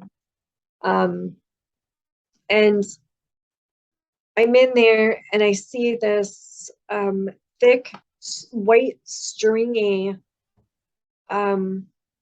stuff floating across the bathroom door, but it's straight up and down, like it's not allowed to come in the bathroom. So I'm rubbing my eyes. I'm like, it's got to be something in my eyes. And the moon is shining through this little window just a little bit so that I can see it clearly. And it's not in my eyes. I'm really seeing this. So I'm like, oh my goodness. So I finish my business. I wait for a clearing and I go out of my room and I turn around to look and it's gone. There's nothing here. So I'm like, okay, that's kind of weird, but I've heard of fog. At least it wasn't and it was white. It wasn't like a black mist or anything, or even a white mist or anything like that. So the only thing that I can think of that it looks like are those pictures of ectoplasm, like in those seances. Remember that? Yeah. That's kind of, it was stringy looking. That's kind of what it looked like. Haven't seen it since. And I don't sleep very well. I'm in a lot of pain. So if I wake up and I'm in pain, it's so hard for me to get back to sleep. Right. So I'm awake a lot and I'm wide awake when I get awake. So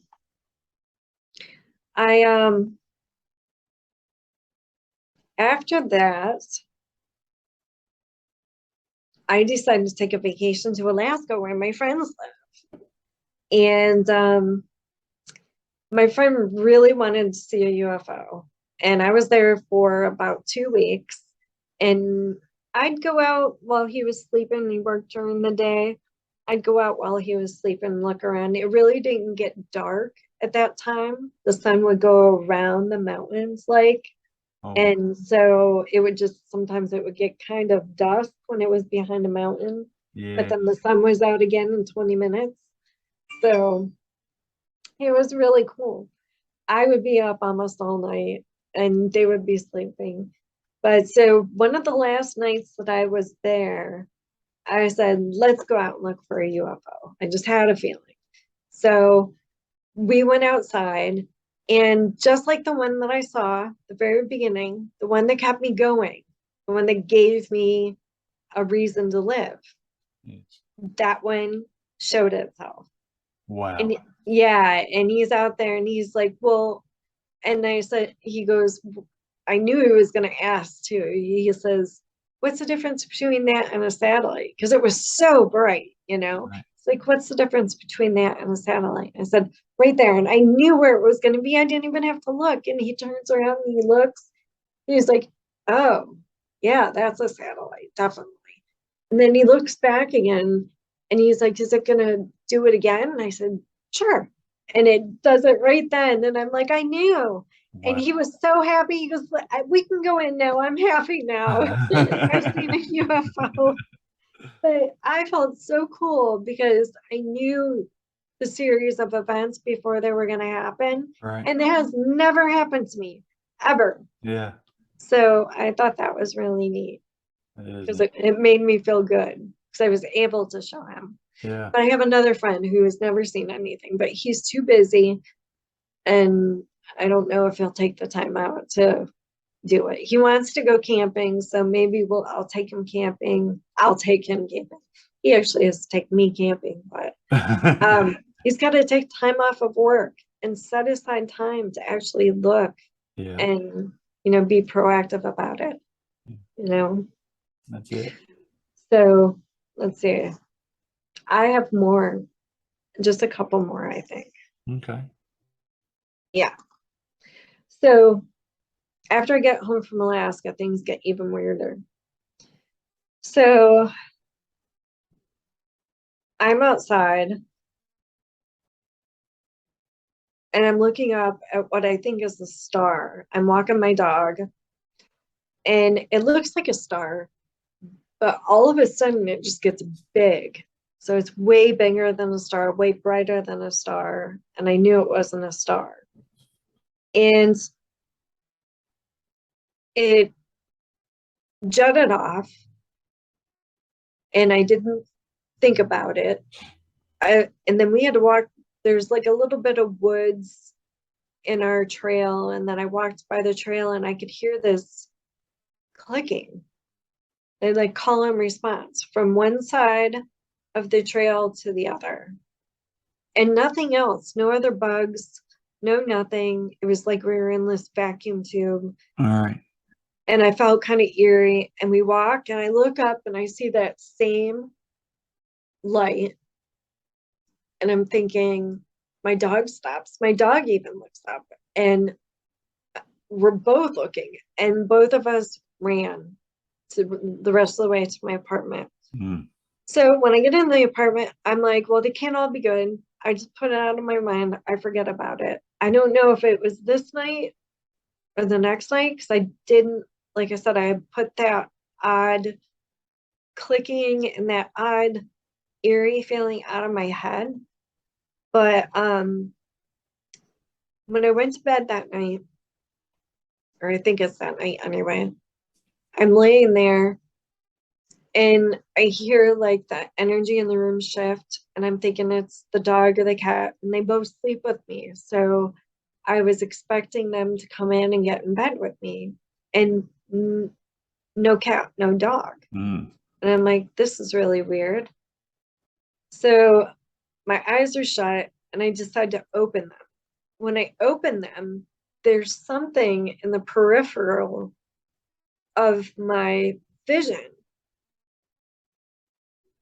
And I can't see. I mean, there's something right up in my face.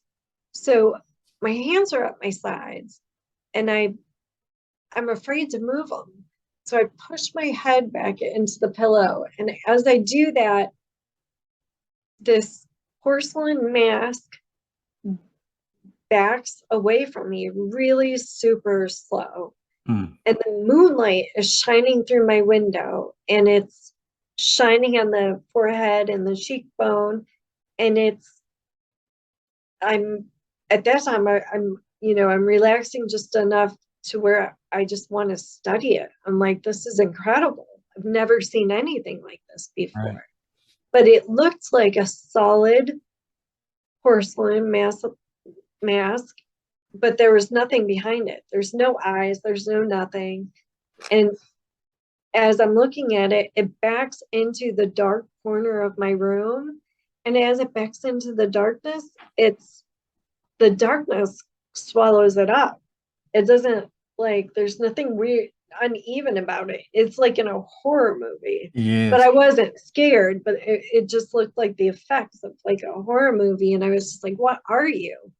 And nothing said, no sounds, no animals in my room, no nothing. I'm perplexed to this day of what that was. It was just the weirdest thing. And I did not, like I said, I had put the other thing out of my head. Yeah. So I didn't think the two were related. But then I thought later, what if that was its way of saying these walls aren't going to hide you from me? Oh, wow. Yeah. You know what I mean? Yeah. Like I'm out here and these walls aren't going to help you at all. Hmm. So I don't know about that one.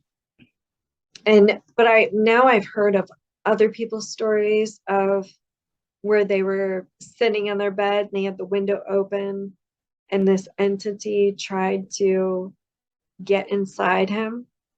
And that's kind of what I thought this entity was trying to do, get inside me. All right. So I don't know. And I've had somebody before. The episode I can't remember the season or episode number, but I know it was called "Demon in the Bedroom." Mm, It was very similar to what you're talking about. The way it ended was very similar. It faded. It was this over overly exaggerated smile, this evil looking face, and it faded into the wall and kind of like ooh, up the wall. That's what it put me in mind of when you're talking about this porcelain looking face and just mhm. sinking into the darkness, and that freaks me out. I don't know how you weren't like I enveloped in wanted fear. to study it. It's like anytime I come across anything that's different, I try to study it as much as possible because I don't want to forget it. I want it fresh in my brain. Like that mask, Yeah, I've never seen a porcelain mask that looked like that. I right. mean, the eyes were normal, but it had the littlest pointed nose and the littlest mouth. And I was trying to draw this, but I was drawing it with a pointed chin, but it didn't have a pointed chin. Later on, I actually saw the alien that would fit underneath this mask. It's in one of the books that I have. Wow. And it's an alien face with the Yeah. big cheekbones. Because Yeah. I was trying to draw it with the big cheekbones and the head just right. And I kept drawing the eyes too big. And I'm like, no, the eyes were more normal. And the mouth. And and it even had a slit in there. Like you could actually wear it as a mask, even though it looked like it was made of porcelain. Wow. Yeah. And with the moonlight shining through the window, thank God the moonlight was shining through the window. Because if I had seen a porcelain mask in the dark, I don't know, that probably wouldn't have been as neat, No. but it was kind of cool. Instead of scared, I didn't get an evil feeling. I didn't get any feeling from it. You would think that I would, but maybe I'm not sensitive enough to know if these things are bad or good. I don't know. I don't know. That seems like that feeling would be more of a primal feeling. That that kind of fear. Yeah. I, Am I lacking my primal fear now? Because after I tried committing suicide in 2013, I lost my fear of the dark. yeah, I I'm not scared of things that I used to be scared of. really. So I mean it did something to me that's different. Yeah, So maybe I don't have that fear like other people would have, but yeah, more of a curiosity, and I'm able to study it a little bit. yeah, I yeah. don't know. And then the latest, I think this is the latest and greatest that I've got, and then we're done. Yeah, the latest and greatest. Well, it's not the greatest, but I looked out the window of the apartment and like I couldn't sleep. Of course, I look up at the stars and thank heaven for the stars that I get to see and my beautiful trees outside my window. But I look up at the stars and I can barely see at first because it's so high up in the sky. But then I see this thing, and I know he's sent me a picture. Yep, there it is. Yeah, it is. It looks like two glass cubes with two bubbles in them, but half of the bubble is another bubble. Mhm. And it's going really slow. And then it stops and it turns on its right axis, turns 180 degrees, starts going back almost the way that it came, just as slow. and continues like it's doing some kind of survey Right. of the land, Wow. which is kind of what I thought of the UFO that was going so slow and so low in St. Simon's Island too. Mm-hmm. I thought it looks like it's just doing like a survey of the land, All right. but I don't know for sure. But this one was really pretty because you could, and I was shocked that the light was coming out of the balls, but you could still see what looked like a glass casing around them. That's interesting. Yeah. Yeah. I think you got Oh the yeah, picture. yeah, yeah. I do have a copy of it, but I don't have it on my. Yeah, Wow. Yeah. strange. And I've never seen a square UFO, I don't think, All that I right. know of. But yeah. So I think that's it. Let me make sure I didn't miss any writing, but I think that's pretty much it. Yeah, I can't believe I forgot the whole condo thing with the boyfriend that woke up looking like the devil with a curled lips, right in my face. Yeah. That was horrible, but I can see why I'd want to forget that. Yeah. Absolutely. Oh wow. There was. Oh, okay, I did forget one. No, go The ahead. yes. Um, after the porcelain face thing, the next morning I asked my roommate if he had seen anything paranormal, and he said, "Funny you should ask." He said he was watching TV. He looked over and saw me walking to the sliding glass door and to go out to smoke. But he had turned his head back to the TV and then he didn't hear the sliding glass door open. So he looked over and there was no one there. So he thought, well, maybe I changed my mind. Then he thought, wait a second, she quit smoking. So it wasn't me. I was in my room. Yeah. So and he said he thought it was me, but he said, of course, he didn't have any lights on. It was kind of dark back there. So Yeah. he wouldn't have been able to see my face or what I was wearing. He just saw a figure walking. So it was kind of like, it could have been the people who lived here before us both passed, All right. and they were smokers. So it just could have been one of them, Yeah. habitually walking outside to smoke. Yeah. Wow. Yeah, Wow. Tanya, you've had so much go on. I know. I know. And I'll probably think of more that I've forgotten, but Yeah. yeah, those are the good ones. Well, I know you talked about some stuff that was really hard to get into, and I want to thank you for that. And I want to let you know that I'm very glad that you're still with us. That, Thank you. God must have a purpose. He's got something that he wants or needs for Something. you to see or do and accomplish. Something. Yeah, there's some kind of works for you. And even if it's just to be there for somebody else, there Yeah. there's plenty of purpose. Yeah, I hope so. I hope it does help someone else because it hasn't been an easy life, All right. but it hasn't been. But yeah, it hasn't been easy. I can't say that it's been easy, Yeah. but if it helps someone else, because I know there's got to be other people who have had it worse than me, and I'd hate to feel what they're feeling, the pain that they go through. Yeah. But I think you're a wonderful person. And thank it you. takes a lot of bravery to come on here and talk about stuff like that. Thank you. I truly appreciate it. And I want you to stay in touch with me. I know we've sent a million emails back and forth, but Oh yeah. I'm gonna let you know I when that painting comes in because I don't know. It okay. should have been here Yeah, by I'll now. call them today and see where it's at. Okay. But I'm definitely gonna read this book. Yes. Referred me, and I'll order it today. That sounds great. Yeah. Sounds great. And I'll send you a few things. In an email, I'll send you some things I'd like for you to check out. Okay. Okay. Okay. Yeah, because there's got to be some kind of explanations for some of these. Yeah. Yeah. I'll send you what I got. Okay. To mine. All right. All right. See you Yep. soon. Thank You have a you. good day. Thank you. You too. Bye-bye. Bye.